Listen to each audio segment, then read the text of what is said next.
Là, le gouvernement a une difficulté parce qu'en fait, le plan de François Bayrou est impopulaire et le seul moyen pour éviter une censure du Parti socialiste et du Rassemblement national, c'est de convaincre l'opinion publique et notamment les électeurs du Rassemblement national et du Parti socialiste qu'il vaut mieux adopter un mauvais budget comme la dernière fois plutôt que d'avoir une censure. Et donc, si vous avez un gouvernement qui est incapable de parler de la même voix, qui est incapable d'expliquer les bonnes mesures et capable d'expliquer les mesures dites impopulaires sur pourquoi elles seraient efficaces, et de toute façon, ils sont morts et ils vont tous perdre en même temps.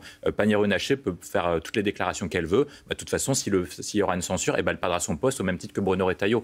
De la même manière que la ministre du Travail explique sa mesure, en tout cas, il faut avoir une certaine cohérence gouvernementale. Et là, vous avez tombé directement sur la première difficulté, c'est que celui qui ne fait pas son travail et celui qui n'arrive pas à cadrer son équipe, c'est François Bayrou, parce que ce qui était une force au début de l'année l'est beaucoup moins au milieu de l'année, parce qu'en fait, il avait besoin notamment que les ministres aient une parole forte, puissent en fait parler à différents électorats, notamment c'est pour ça qu'il avait laissé Darmanin et Retailleau aller du côté droit, notamment pour obtenir la bienveillance du Rassemblement national. Et aujourd'hui, ce qui était une force au début de l'année, c'est en train de se retourner contre lui, parce que sans cohérence, il perdra son pari. Alors, pour revenir sur ce plan de stratégie avec les ministres, on va écouter les arguments de William Tay. Il y a plusieurs inexactitudes, Catherine. La première, c'est que le précédent budget avait mis en place ce qu'on appelle une contribution exceptionnelle sur les hauts revenus et sur les entreprises, qui devait durer 1 an. Ce dispositif a été reconduit, donc ça veut dire que l'effort qui avait été demandé...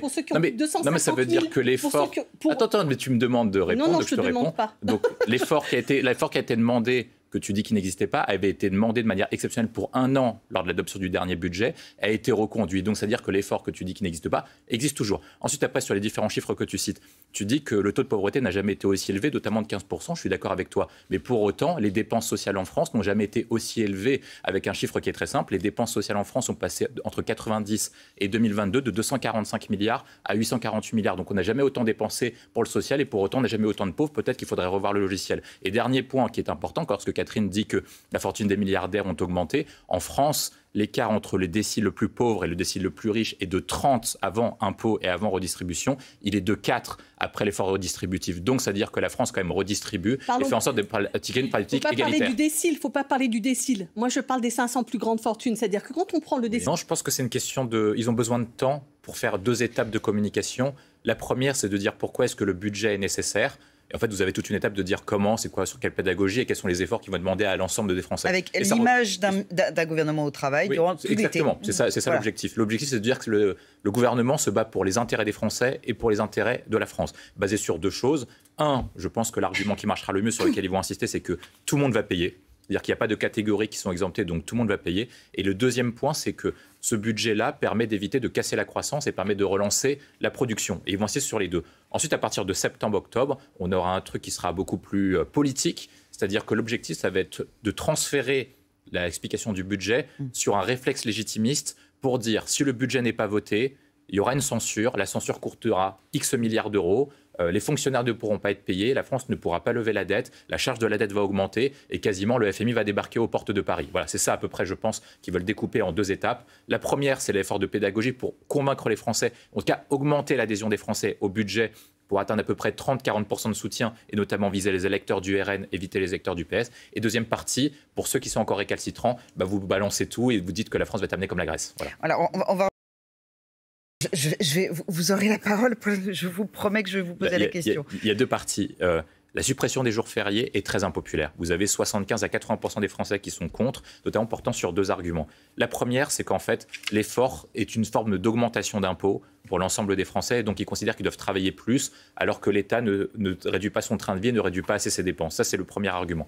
Le deuxième point de difficulté qu'ils ont sur la suppression des jours fériés, c'est que les jours qui sont choisis sont polémiques à la fois à droite et en partie au centre et à gauche. Pourquoi ? À droite, le 8 mai, on célèbre la chute du régime nazi. C'est ça, exactement. Et donc, vous avez une partie de la gauche qui estime qu'ils ont été élus notamment pour lutter contre le Rassemblement national et que dans cette lutte du Rassemblement national, il faut sauver toutes les luttes contre l'extrême droite, à commencer par le 8 mai et la lutte contre le nazisme. Et le deuxième point, c'est qu'une partie de la droite n'est pas contente, notamment c'est pour ça que le Rassemblement national a dit qu'il censurait le gouvernement s'il s'obstinait sur la suppression des jours fériés, c'est que vous avez beaucoup d'électeurs catholiques qui sont contre la suppression du lundi de Pâques, notamment en regard de ce qui s'est passé des derniers événements et du décès de Pape François qui avait une portée symbolique, le fait qu'il soit décédé le lundi de Pâques.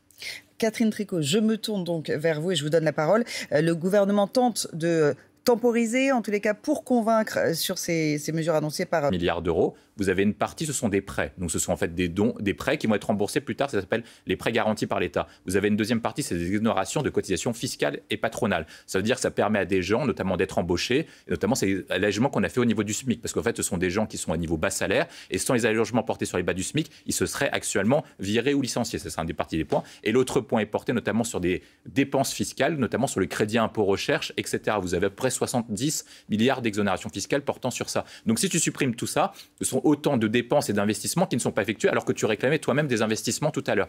Pour revenir sur la question du temps de travail, sur la question qu'on évoquait sur les 35 heures, vous avez plusieurs paramètres. La France, depuis 1981, a réduit à la fois son temps de travail au long de la vie parce que François Mitterrand a fait passer l'âge de la retraite de 65 ans à 60 ans. Il faut rappeler quand même en 80, on travaillait jusqu'à 65 ans. Et autre point, Lionel Jospin a fait baisser l'âge légal hebdomadaire de la semaine de 39 à 35 heures. À 35 heures. Donc, avec ça veut dire Martine Aubry, le ministre du Travail. Et dans la fonction publique, le temps de travail réel est inférieur à 35 heures. Il est plutôt entre 32 et 31 en fonction des collectivités territoriales. Donc, c'est-à-dire que la France travaille beaucoup moins. Et qu'est-ce que ça a eu comme conséquence ? En 1980, la France avait exactement le même PIB par habitant que l'Allemagne et les États-Unis, soit 12 000 $ par tête.